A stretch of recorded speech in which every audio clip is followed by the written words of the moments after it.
Welcome to Backbone Unlimited. My name is Matt Hartsky. In this episode, we're talking about the off-season skills that actually kill more animals.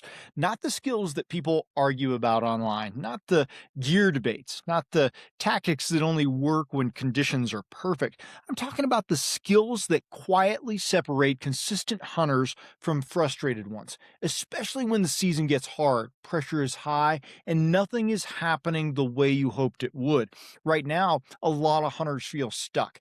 Applications are in or will be soon. The season feels a long ways away. There's no urgency, no adrenaline, no clear feedback loop. And when people feel stuck, they either drift through the off season or they waste energy chasing things that don't actually move the needle. And I think that's a mistake because the off season is where most animals are actually killed, just not in the way a lot of people think. This episode is about giving purpose to this time of year. It's about focusing on the skills that compound, the skills that don't depend on bugles, rut behavior, or animals standing in the open, the skills that work on quiet days, bad weather days, pressured units, and tough seasons. We're going to break down glassing discipline, navigation confidence, decision speed, physical durability, shot discipline, and mental patience. These aren't flashy. They don't make highlight reels, but they are the difference between being ready when an opportunity shows up and watching it slip away because you weren't prepared to capitalize. Every one of these skills can be trained right now without a tag in your pocket, and when you build them, something changes. You stop forcing hunts, you stop chasing noise, you start seeing opportunities sooner, staying calm longer, and making better decisions under pressure.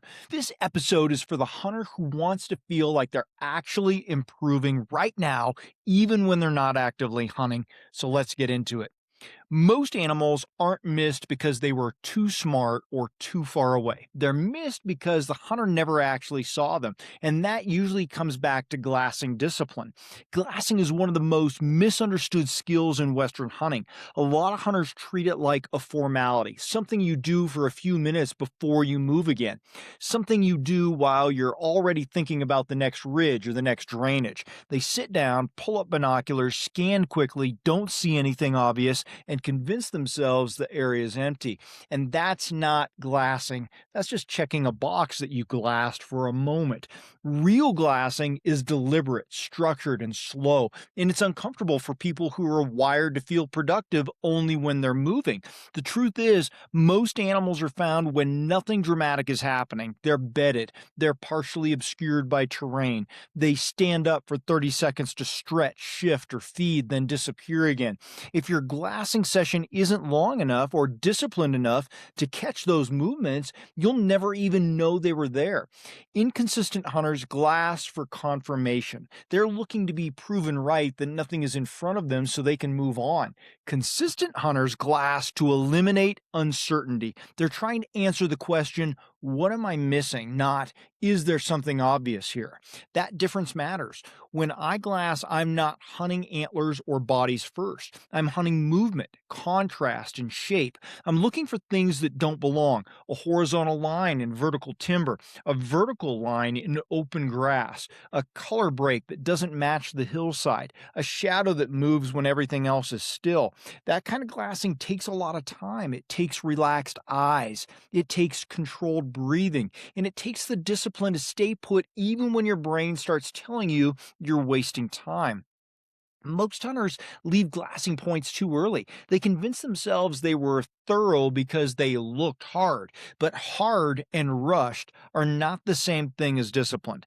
Glassing discipline also builds confidence. When you trust that you truly picked an area apart, you stop second guessing your decisions. You stop wondering if you should have stayed longer. You move on knowing you did the work. That confidence reduces unnecessary movement, and unnecessary movement is one of the biggest reasons animals get blown out without hunters ever realizing it.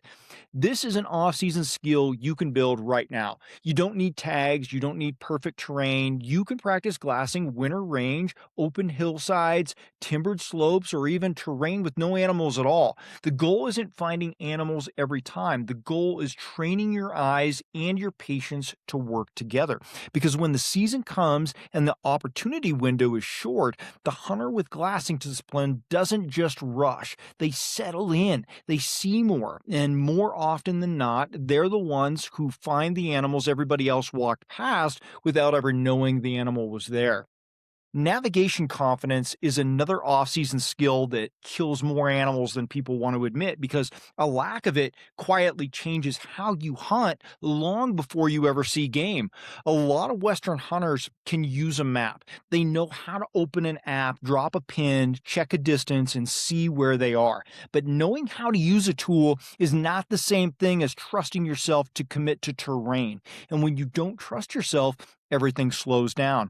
Inconsistent hunters hesitate. They stop more than they need to. They double check routes they've already chosen. They avoid dropping into terrain they don't fully understand. They stick to ridges, trails, and familiar lines, not because those are the best options, but because they feel safe. The hesitation costs opportunities. Navigation confidence is not about being reckless or taking shortcuts. It's about spatial certainty. It's knowing where you are and where you're going, what the terrain between those 2 points actually looks like, and how long it will specifically take you to get there under real conditions. When you have that confidence, you move decisively. You commit earlier in the morning. You're willing to side hill instead of dropping all the way down and climbing back up.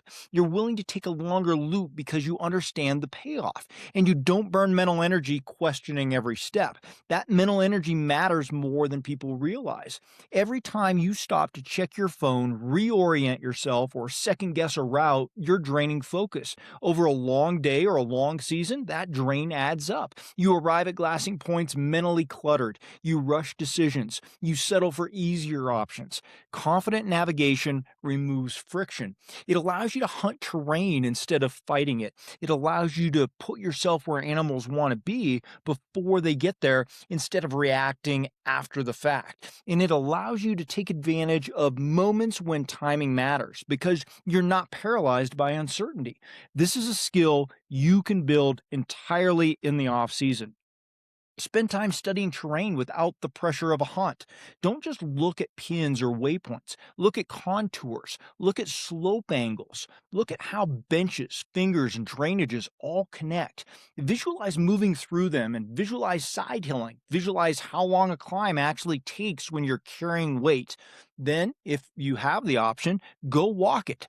Pick routes and follow them. Don't constantly check your phone. Trust your read of the terrain. Make small mistakes when they don't matter, so you don't make big ones when they do.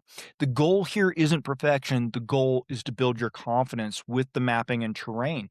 When season arrives and pressure shows up, confident hunters don't freeze. They don't overthink. They don't waste daylight debating routes. They move with purpose, and more often than not, that purpose puts them in position while others are still trying to decide which way to go.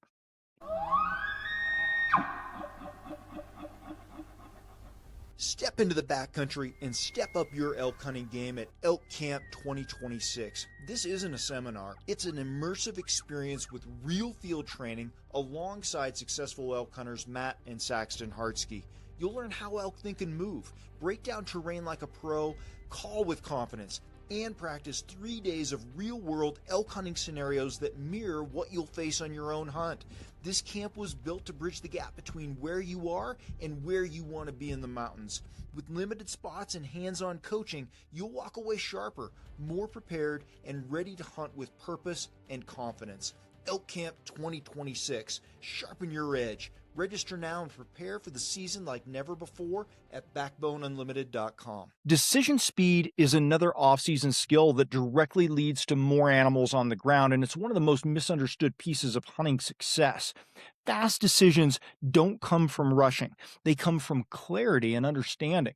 Most hunters are slow decision makers not because they're cautious, but because they haven't thought through all the situations that they possibly can ahead of time. They wait until they're tired, hungry, emotionally invested, and already behind schedule to decide what to do next. That's when doubt creeps in. That's when they start second guessing themselves, and that's when opportunity windows close.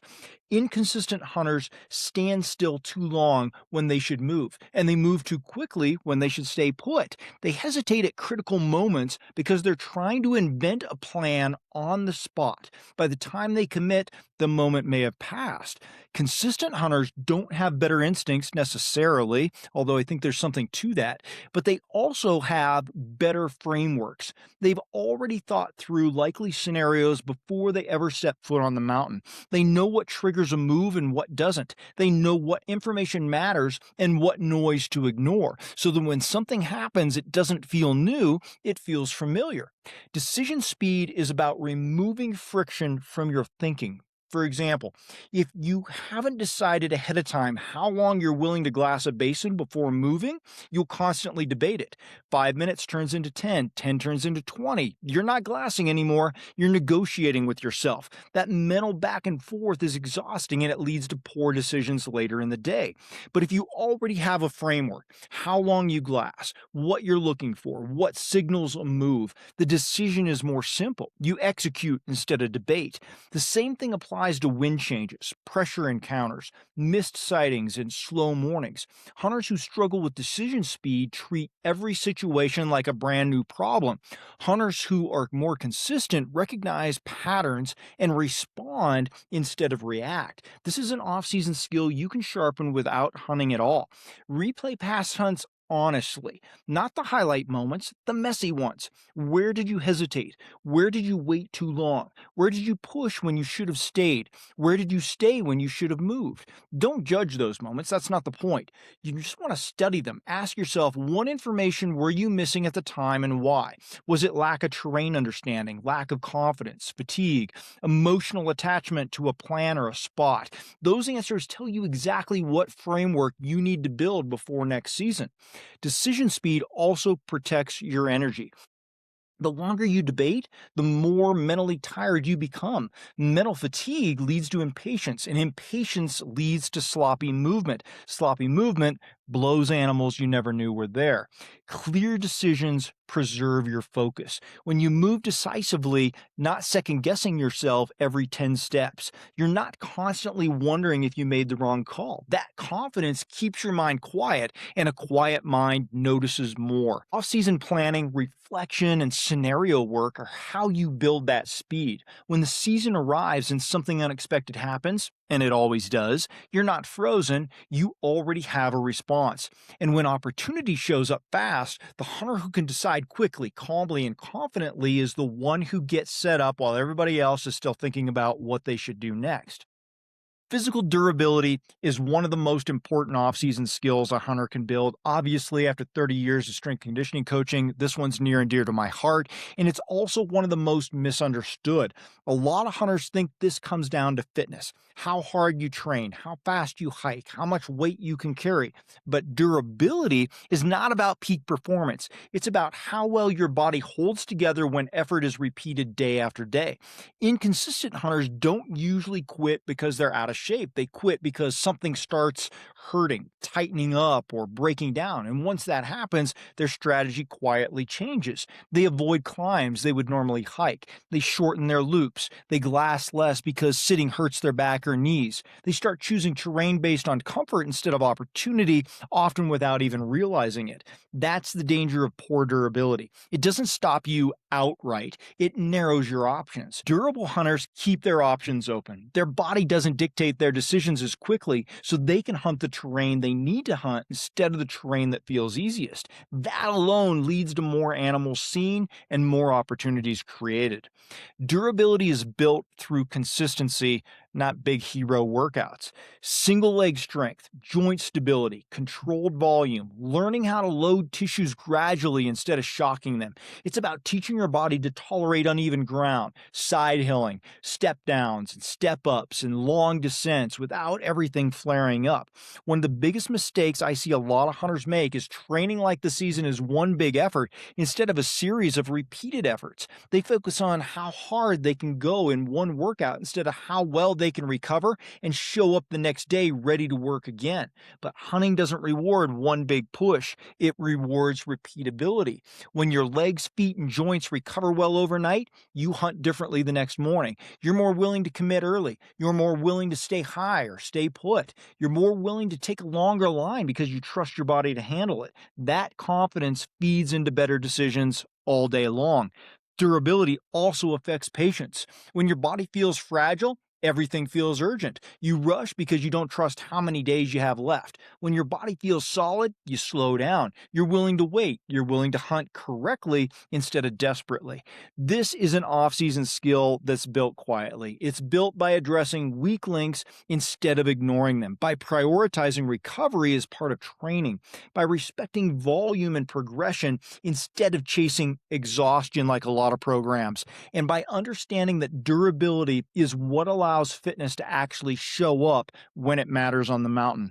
You don't need to be the strongest or fastest hunter on the mountain, but if your body holds together when others are falling apart, you're still going to be hunting effectively deep into the season, and more often than not, that's when opportunities finally show up. Shot discipline is another off-season skill that directly leads to more animals on the ground, and it's one of the ones that exposes a lot of ego if you're willing to be honest about it. Most hunters don't miss animals because they can't shoot. They miss animals because they take shots they were never truly set up to make. Rush shots, poor rests, bad angles, moving animals, wind they didn't fully account for. Shots taken because the moment felt urgent, not because the setup was right.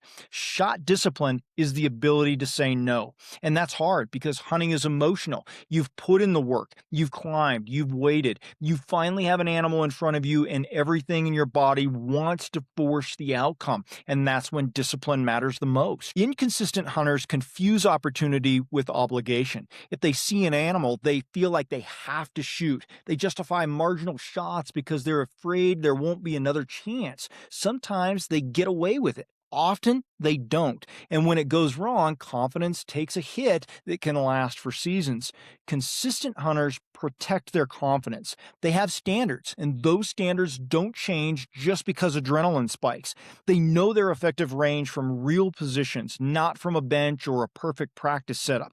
They know what kind of rest they need to make a clean shot. They know when wind is manageable and when it isn't. And they're willing to let an animal walk if those boxes aren't checked. That discipline is built long before the season. You don't build shot discipline by shooting more rounds as fast as possible. You build it by slowing down and being honest in practice, by training from uncomfortable positions, by setting rules for yourself and honoring them, by practicing restraint.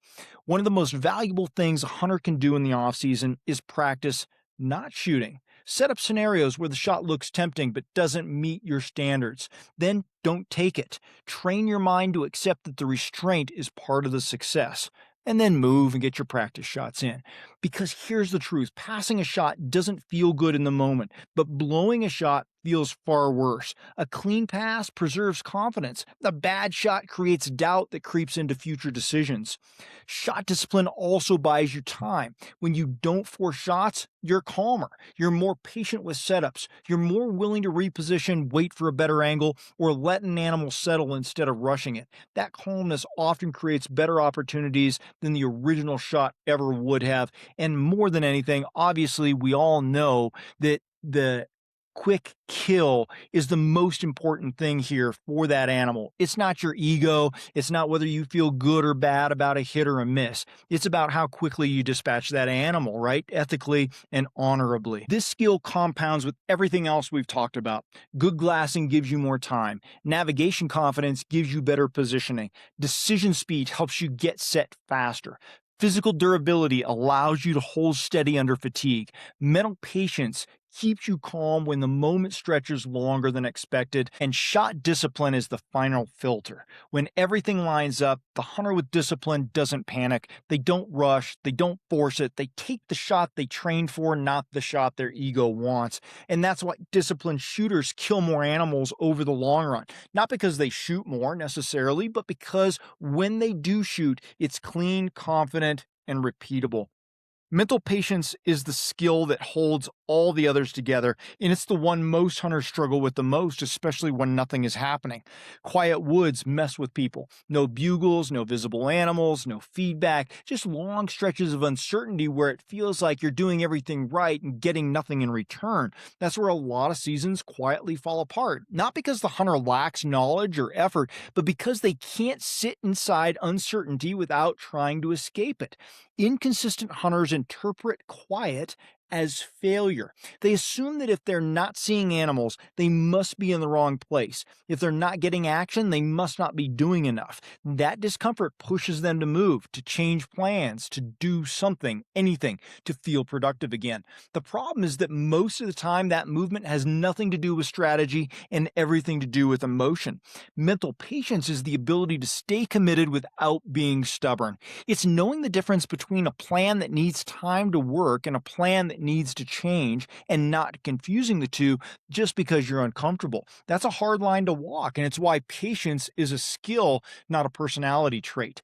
Consistent hunters are comfortable being uncomfortable. They understand that animals don't operate on human timelines. Elk don't care that you only have 3 days. Mule deer don't care that you haven't seen anything since morning. Pressure, wind, thermals, and timing all matter more than your internal clock. Mental patience allows you to let those factors play out instead of forcing action prematurely. This doesn't mean sitting forever and hoping, it means giving good decisions enough time to pay off. When you lack patience, everything speeds up. You glass faster, you move more, you cut sits short, you abandon areas before they've had a chance to produce, and every time you do that, you reset the clock without realizing it. You keep starting over, which makes the season feel frantic and disjointed. Mental patience slows the season down. It allows patterns to reveal themselves. It allows pressure to shift. It allows animals to move on their own schedule instead of yours. And when movement finally happens, patient hunters are still in position instead of hiking through it. This is an off-season skill you can build without hunting. You build it by doing hard things without immediate reward. Long glassing sessions where nothing shows. Long training sessions that aren't exciting. Long planning sessions where progress feels abstract. You're training your nervous system to stay calm when there's no payoff right away, doing the boring, simple things. You also build patience by reviewing past hunts honestly. Where did you move just to relieve discomfort? Where did you abandon a plan too early? Where did you force action because you were afraid of wasting time? Those moments weren't tactical failures, they were patience failures. And mental patience also protects confidence. When you're patient, you don't spiral as quickly. You don't interpret slow periods as proof that you're bad at this. You trust the process you built, and that trust keeps your mind quiet enough to notice small changes when they happen. And those small changes matter. A shift in the wind, a change in pressure, a subtle movement at last light. Patient hunters catch those details because they're not constantly trying to manufacture excitement.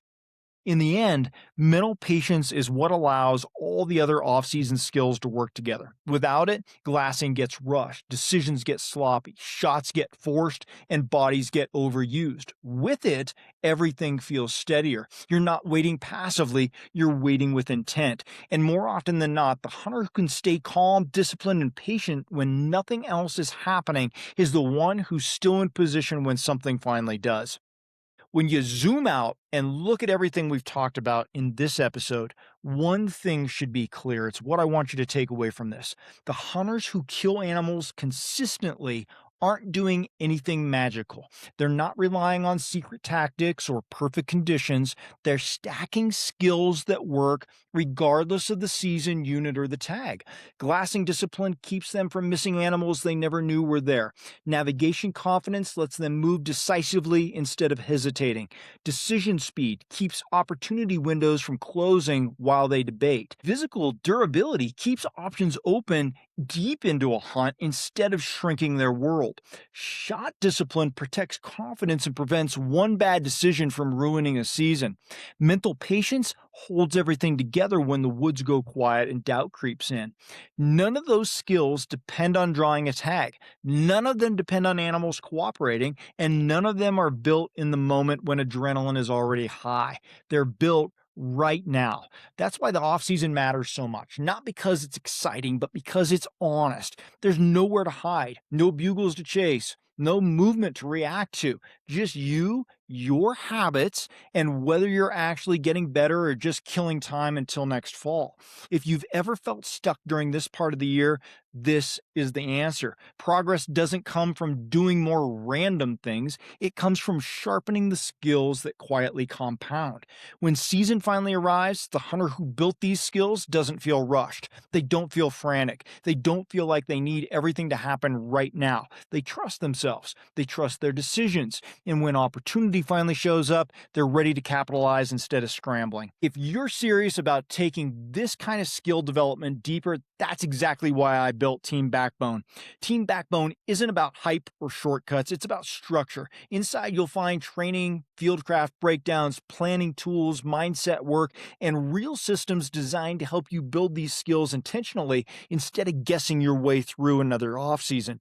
You'll also get direct access to me and a community of hunters who are focused on getting better, not just talking about it. If that sounds like the direction you want to go, Team Backbone is waiting for you at backboneunlimited.com underneath our membership tab. Thanks for being here. Until next time, train harder, hunt smarter, and never settle.